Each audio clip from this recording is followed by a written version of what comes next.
Exercise 3.2, question number 21 and 22.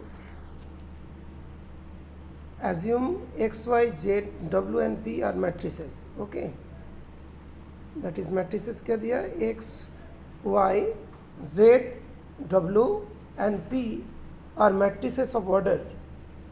x का order क्या है 2 into n, y का ऑर्डर क्या है 3 into k, z का order 2 into p, w n into 3 and p matrix का order p into k respectively. Choose the correct answer for question 21 and 22. 21, the restriction on n, k and p so that py plus wy will be defined are. तो यहाँ पे देखोगे ये question को solve करने के लिए दो पार्ट हुआ, दो चीज़ें. पहले हम लोग p एंड y ये दोनों मैट्रिक्स को इंटू किया, प्रोडक्ट किया, w एंड y को भी प्रोडक्ट किया. तो दो मैट्रिक्स को प्रोडक्ट करने के लिए कंडीशन क्या होता है वो पहले मालूम होना चाहिए. दो मैट्रिक्स का मल्टीपल होने के लिए कंडीशन क्या होना चाहिए. ओके, किसका रो किसके कॉलम के बराबर होना चाहिए उसकी. तो पहले उस पॉइंट को एक बार चेक करते हैं.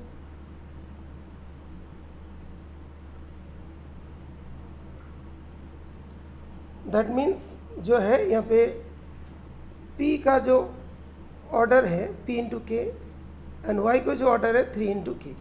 तो p और y मल्टीप्लाई करेंगे तो जो p का कॉलम इसका y का रो के बराबर होना चाहिए, तभी जाके वो मल्टीप्लाई होगा दो मैट्रिक्स. ओके, मैट्रिक्स का प्रोडक्ट बनेगा. तो फर्स्ट का कॉलम सेकेंड का रो के बराबर होना चाहिए. That means k equal to 3 होना चाहिए. और w का देखो n इंटू 3 और y का 3 इंटू के ऑर्डर. तो ये फर्स्ट का w का जो कॉलम 3 y का रो के बराबर होना चाहिए, जो गिवन ही है 3 इक्वल टू 3. ओके, तो यहाँ से एक कंडीशन हम लोग को आ गया k equal to 3. Now question का दूसरा देखो और क्या दिया है डिफाइन करने के लिए. तो अभी जब ऑर्डर दोनों का सेम होगा तभी क्या कर सकते हैं हम लोग उसे ऐड कर सकते हैं. तो ऐड करने के लिए भी कंडीशंस होगा, है कि नहीं. दोनों मतलब मैट्रिक्स को हम लोग ऐड करने के लिए क्या कंडीशंस होना चाहिए. ये दोनों अलग अलग मैट्रिक्स होगा. दोनों मैट्रिक्स को मल्टीप्लाई करने के लिए प्रोडक्ट बनाने के लिए क्या कंडीशन है पता चल गया, उसमें से एक चीज़ आ गया. दोनों को ऐड करने के लिए कंडीशंस क्या होना चाहिए वो पहले चेक करते हैं.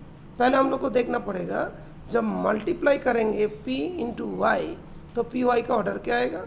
w इंटू वाई करेंगे तो w वाई का जो मैट्रिक्स बनेगा उसका ऑर्डर क्या होगा वो पहले चेक करो. जो देखो हो सकता है जो मैंने बोला क्लियर नहीं हुआ. तो ओवरऑल ऑर्डर पी वाई का क्या आ रहा है, पी वाई का ऑर्डर कैसे करते हैं. इसका रो फर्स्ट का रो एंड सेकेंड का कॉलम. तो कितना हुआ p इंटू क्या हुआ ऑर्डर. तो w y का ऑर्डर क्या होगा. तो फर्स्ट का रो सेकेंड का कॉलम n इंटू के हुआ. तो इसका अभी दोनों तभी ऐड हो सकते जब दोनों का ऑर्डर सेम होगा, ठीक है ना.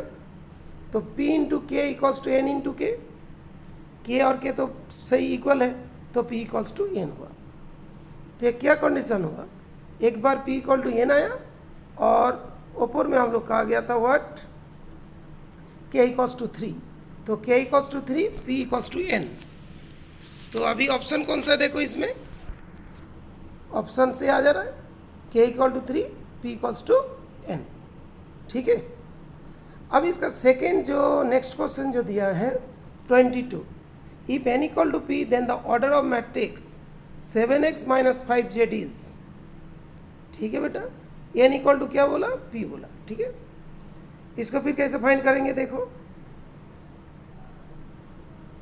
7x का ऑर्डर, x का ऑर्डर क्या था बेटा 2 इंटू n, तो 7x का भी 2 इंटू n. z का ऑर्डर क्या था, तो z का जो ऑर्डर था n इंटू पी था, z का ऑर्डर 2 इंटू पी था, है ना, 2 इंटू पी. तो 5z इंटू करोगे तो कोई ऑर्डर में तो चेंज नहीं होगा, बिकॉज स्केलर क्वांटिटी से इंटू कर रहे हो। तो 2 इंटू एन और इसका हो गया 2 इंटू पी, 2 इंटू एन और z का ऑर्डर हो गया 5z का, दैट इज 2 इंटू पी। ठीक है, अभी सब्सट्रैक्शन जब करेंगे, एडिशन जब करेंगे, दोनों का ऑर्डर बराबर होना चाहिए। तो 2 into N equal to 2 into पी, तो p इक्वल्स टू एन, ये तो गिवन हो गया। ठीक है ना, तो मैट्रिक्स का ऑर्डर जो होगा क्या होगा, मैट्रिक्स का ऑर्डर आइदर जो यहाँ पे दिया था बेटा 7x माइनस 5z का ऑर्डर क्या होगा, either it will be 2 into P, नहीं तो 2 इंटू एन। Okay clear. तो उसमें देखो बी ऑप्शन में क्या दिया, 2 इंटू एन। ओके तो 2 इंटू एन दिया, तो कौन सा ऑप्शन करेक्ट होगा, B option will be correct option. ठीक है, अभी कोई डाउट होगा तो मेरे से फिर फ़ोन करके पूछ लेना। ठीक है।